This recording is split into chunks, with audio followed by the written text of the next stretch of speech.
Γεια σας παιδιά, σήμερα θα ανοίξουμε το κόφτη του ηλεκτρικό μηχανάκι. Εδώ έχουμε μια Daytona Electra 50. Πρώτο θα πατάτε φρένο μπροστινό πίσω όπου θέλετε. Θα ανοίξω το γκάζι και μετά θα ανοίξετε το κλειδί του μηχανάκι. Έτσι. Περιμένετε λίγο 3 λεπτά κάτι. Εντάξει είμαστε. Τώρα δείξτε το ρόδα του. Πρώτη είναι αυτή. Δεύτερη, τρίτη. Το κοντέλ δεν λέει αληθινό, είναι ψέματα. Το μέχρι πατάει το τρίτο 55-60.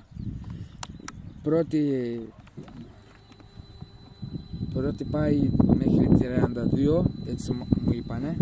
Δεύτερη πηγαίνει 40, τρίτο 45. Αλλά τώρα μπαταρία μας είναι λίγο για αυτό πράγμα. Αυτό είναι 60 volt.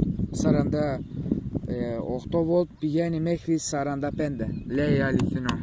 Εντάξει είμαστε. Hepinize selam arkadaşlar. Bugün sizinle beraber elektrikli motor, herhangi bir elektrikli motorlarda çocuk kilidini açmayı göstereceğim. Bu kullandığımız model Daytona Electra L50 modelidir. Şimdi onun çocuk kilidini açacağız. Ön ve arka fren fark etmez, sizin basmanız lazım. Bizim ön fren müşürü iptal olduğu için arkaya basıyorum. Gazı açıyorsunuz, kontak kapalı bir şekilde. Hemen sonra böyle kontağı açıyorsunuz. Ondan sonra 3-4 saniye bekliyoruz.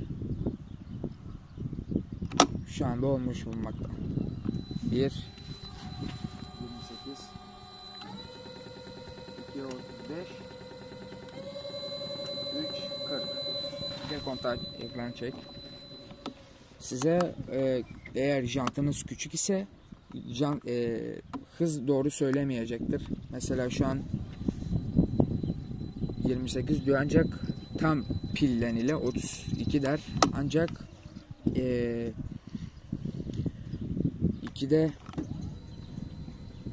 35, 3'te 40 dediğimiz gibi.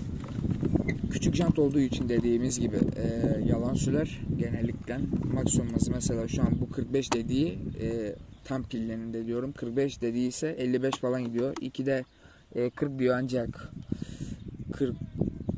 40'a cidden gidiyor sanırsam.